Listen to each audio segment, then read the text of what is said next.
March 2019. The Viking Sky cruise ship is heading towards London after visiting the northern tip of Norway. The ship is carrying almost 500 crew members and over 900 passengers. On board are friends Mark and Angie from the UK.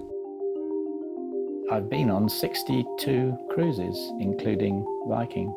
Throughout most of the cruise, the weather was wonderful. We'd been on the ship for 10 days and been on some amazing tours. Also on board is Californian Alexis Shepherd with her wife and friends. The purpose of this Viking Sky cruise was to go see the Northern Lights.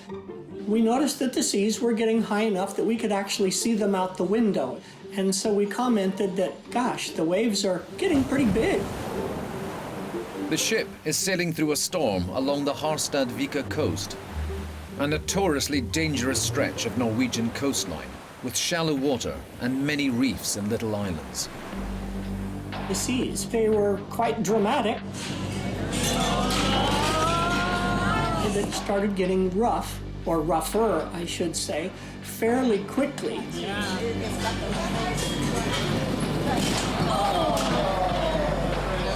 It was shortly after that that the ship lost power. Then, of course, it was at the mercy of the wind and the seas. So it was then being pushed towards shore and pushed towards the rocks. With all 4 engines shut down, the ship is now dead in the water. Everything started sliding about. The ship made this 40-degree roll. I knew this is not normal. I was hanging on like grim death to a glass balcony beside my chair.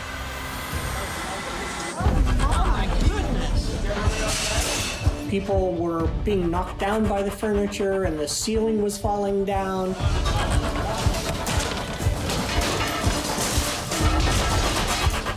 It immediately went from being fun and being funny to, oh my goodness, this is serious.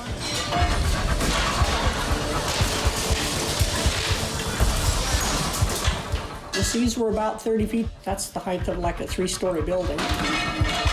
People were crying because some people were injured or been tossed against a piece of furniture, or the piece of furniture came after them.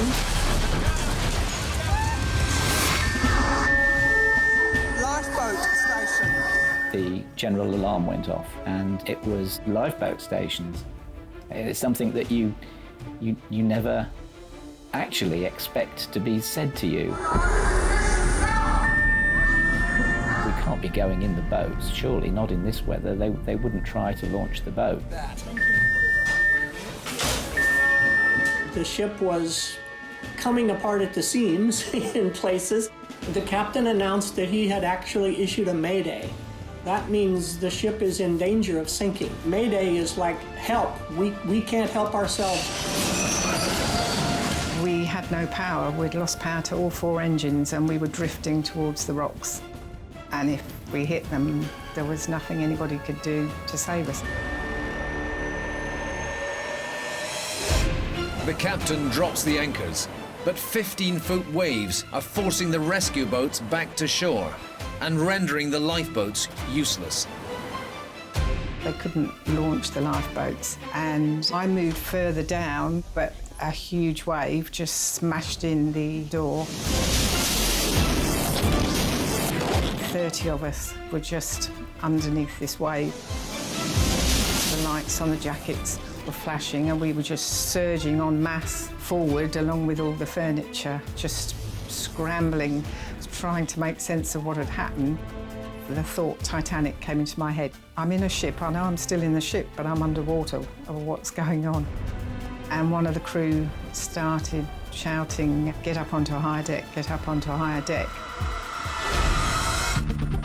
With lifeboats no longer an option, Norway sends 6 of their 14 rescue helicopters to evacuate passengers. Helicopter rescue swimmer Alvin Finn is one of many flying in to help. My first thought was, wow, Is this for real or is it an exercise?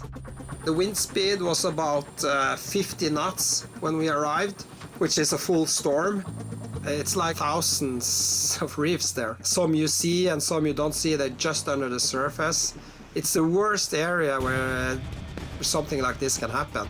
My biggest worry was that the anchors would not hold and the boat would drift onto a reef and maybe tip to a side.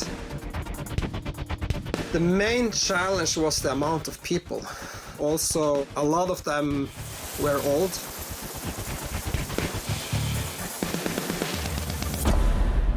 Alexis is hunkering down in the forward muster station, the ship's theatre. You got 500 people-ish sitting in these seats with life jackets on with nowhere to go. Worst case scenario was that we were going to die. You know what? We're not that far from the rocks, and the wind and the waves are still pushing, and if those anchors break loose, we're going to be in trouble. You're literally completely helpless. On the top deck, helicopter rescue operations continue. If the helicopter is not in place, where it has to be relative to the boat, the person can either hit the wall or the fence on the other side. After encountering water inside the ship, Angie is next in line for a helicopter rescue. I was just so cold, just couldn't stop shivering. I was just shaking because I was just dripping wet. The helicopter winch was so noisy, and as we stepped out onto the deck, I just thought, I don't want to do this because it was very windy, it was so cold. We couldn't hear anything, but it was indicated to us very clearly that you hang on tight, you keep your elbows in and shut your eyes.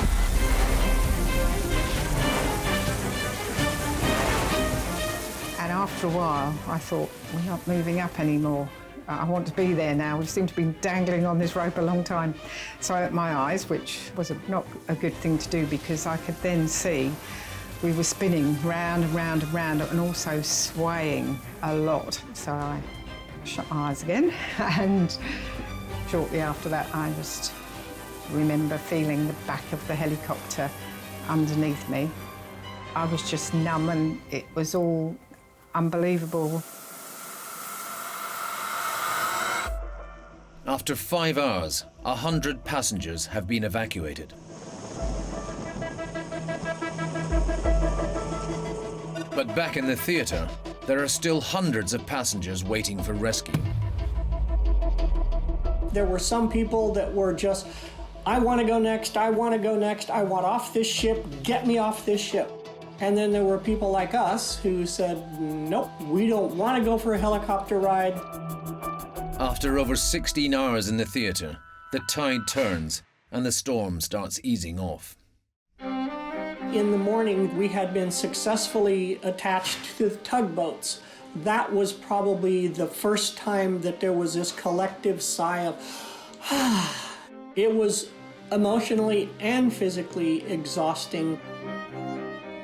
Helicopter rescue operations were suspended after airlifting 479 people.